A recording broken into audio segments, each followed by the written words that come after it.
primeiramente, bom dia. Bom dia. Tem como a gente não falar dessa marca que saiu, sua marca, recentemente saiu a matéria lá no nosso site, o ge.globo, sobre a quantidade de jogos que você conseguiu fazer pelo Guarani e é uma marca do século. Como é que você recebeu essa informação? Quem te passou isso? Como é que foi que você recebeu essa informação? Então, quando os meninos me falaram ali, eu fiquei até surpreso, sabe? Porque é uma marca realmente de expressão, né? Ainda mais com a camisa dessa do Guarani. É sempre muito difícil jogar num clube grande e jogar tantas partidas assim. Mas eu fico feliz, espero jogar mais 24, 25, 26, 30 partidas aí com a camisa do Guarani e poder estar fazendo história aqui nesse clube.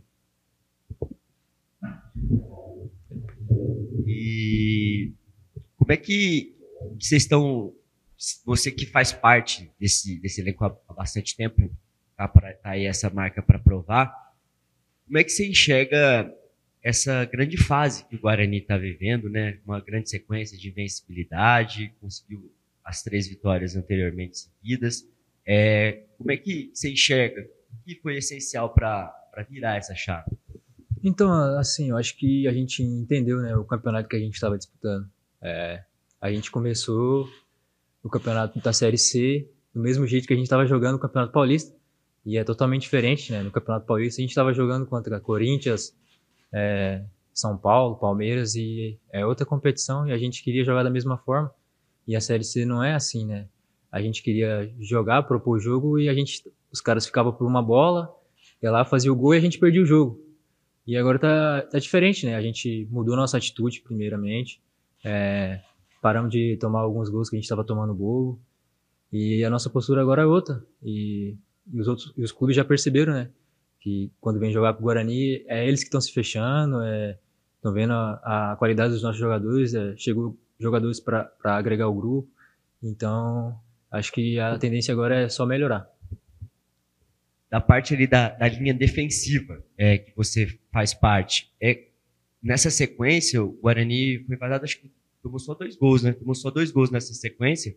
Queria que você falasse um pouco disso, assim, porque para vocês que estão ali defendendo, é uma excelente marca.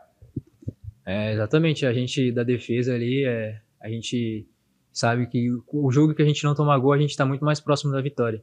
Então a gente estava se cobrando muito, né? Porque a gente estava tomando 2, 3 gols por partida, então fica muito difícil o nosso ataque fazer 4 gols, 3 gols por partida. E então a gente se cobrou, a gente sabia que a gente podia melhorar, e quando a gente não toma gol, a gente está muito mais próximo da vitória. Para finalizar, queria que você falasse um pouco a respeito do próximo adversário, né? Um adversário que o Guarani conhece muito bem, estava falando do Campeonato Paulista, é um adversário que estava também, que o Guarani acaba enfrentando muitas vezes. Como é que está sendo essa preparação para esse adversário? Então mais um jogo importante, a gente sabe a dificuldade que é jogar com todas as equipes da Série C. Conheço um pouco o treinador que está lá, joguei com alguns jogadores. Vai ser mais um jogo difícil, mas a gente está tratando todos os jogos como uma final. E esse jogo é mais um jogo especial, e já de antemão eu queria chamar a nossa torcida. A gente tá fazendo algumas promoções, abriu ali o tobogã, né? E aquele torcedor que estava um pouquinho chateado com o que aconteceu ano passado, com o começo da Série C, que a gente teve 3 derrotas ali, eu acho que esse é o melhor momento dele voltar, né? Botar a camisa do Guarani novamente e vir para a rua, vir para o brinco, para poder nos ajudar, que acredito que esse é o momento da gente se unir entre jogadores, torcida e o clube, para a gente conseguir o nosso objetivo, que é classificar ali. A gente só tem mais 4 jogos em casa, né, nessa primeira fase, então eu acho que esse é o momento da gente chegar junto mesmo. Nós jogadores já estamos tratando essa reta final, como todos os jogos, como uma final mesmo. Eu acho que se a nossa torcida vir, a atmosfera que foi no último jogo aí, então acho que se a gente lotar ali o brinco e fazer essa sinergia mesmo entre jogadores e torcida, acho que vai ser muito mais difícil bater o Guarani aqui dentro.